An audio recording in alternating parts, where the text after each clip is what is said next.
your early memories of the store, of like going in there and what it was like to be. I mean, were you able to kind of have, not I would say free reign, but just to move around? No, I didn't have free reign. No, I'm just being in a big place like that. Were you able to go in the back at all? Oh, sure, we could go in and go in. I mean, in the back was the parking lot, and I don't know before it was a parking lot. That was one thing that made the store very unique and made it very successful, was the parking lot. Knapp's didn't have a parking lot, and that was a big item. Then remember, we bought a lot. You know, a lot of people parked in the store parking lot, and that was one thing that made it very unique. It used to be that I think it was Grandma's sister that lived on Kalamazoo Street, partially where that parking lot was, and they moved her. And, she moved. It wasn't a negative thing. And that's how that parking lot started. And, but that was pretty much before I really was aware of those kinds of things. But the parking lot, made the store. There was no question about that.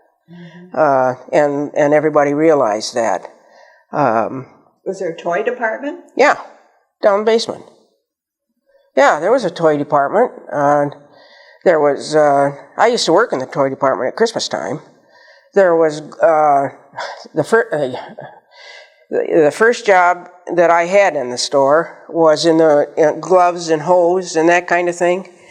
And that was the first job, and as a clerk. And it was a department store. It had, as I say, it had the first grocery there for a long time until after the war. And do you have furniture? Do you remember? Yeah, sure, up on the 4th floor. Okay. Sure we did. First floor was just first floor, you know, it was hose and I think menswear was on the first floor for a long, long time. And the second floor was women's ready-to-wear. The third floor was the furniture floor, and the 4th floor was the offices. And that's how it worked. And what other questions? I don't know. Well, I'm just curious about being a kid, being able to go in that store. That must have been. I'm just curious about your impressions of the place when you were a child. Well, I don't think there really are any. We went in it. I don't remember going into it as a small person. I mean, started going into it. As I say, Mother worked in there, and when I was in West Junior, I'd go in, and she worked down in the basement ready-to-wear, and I'd go in and go down there. To be honest, I mean, I was known who it was going in the store. That was there. I mean, that was a part of it. But we never hung around the store. If we went into the store, we went in to meet them and to get home or to do this or do that. But we never lingered around the store. That wasn't allowed.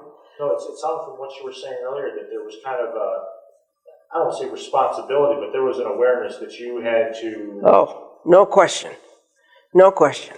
That awareness and a town responsibility in our family, with Mother and Dad and Frank and I, and Uncle George, with Uncle Dick and Annie Fran and Rick and Jack, the responsibility was serious. I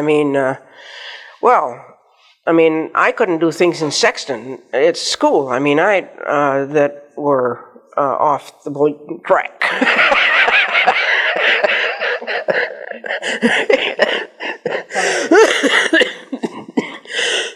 Any other questions, David?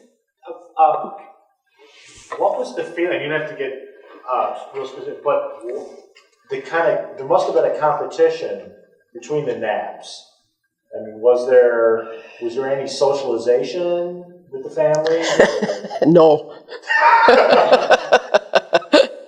No, but the competition, there was, and you're asking me an unfair question. Undoubtedly, Granddaddy and Mr. What was his name? Graham? Grimes. Grimes. Howard Grimes. I'm sure Granddaddy and Howard Grimes communicated routinely. They probably said for community things. Granddaddy Arbaugh, FN Arbaugh, was a very community-minded man, and Mother had part of that, and I think she kind of continued. And I don't know so much about the other two, but I'm sure they communicated. But there was no question that they were competitors. There was no question about that, and not that we knew of. No, that makes sense. I was just. But FN Arbaugh was a very unusual man, and even as a child, he was. You didn't run in and sit on his lap. On the other hand, if you were playing around there, he might come down and play on the floor with you or something. But he wasn't a stern man. He was just a quiet man. And Grandma Arbaugh she was the same, but they both had a very deep sense of Lansing, and they expected us to follow that. And some of us did, some of the grandchildren did, some of us didn't. But we won't go there. But the demeanor of the family definitely was set by, if you'll excuse the word, the prominence of the family. That was what it was. That was what it was. And the other thing was, we lived out on Waverly Road, just off it there, and so for me, there was no mingling after school with groups. You know how you kind of do this or do that after school. I couldn't do that because I had to get down to 400 Townsend, down to Grandma's house, so that I could catch a ride home. So that was not an issue. I never was involved very much in that kind of thing, and because of that, which was a plus and a minus. So that was.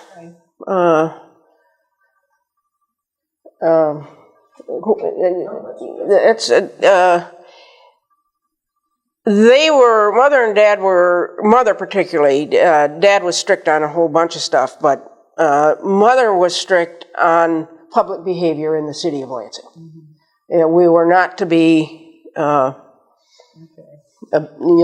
to abuse the privilege. Well, do you have any more questions? Well, you've given us a wonderful view of the family and of Arbaugh's department store. Well, I'm delighted. Thank you so much. Well, you're welcome. I hope it was what you wanted.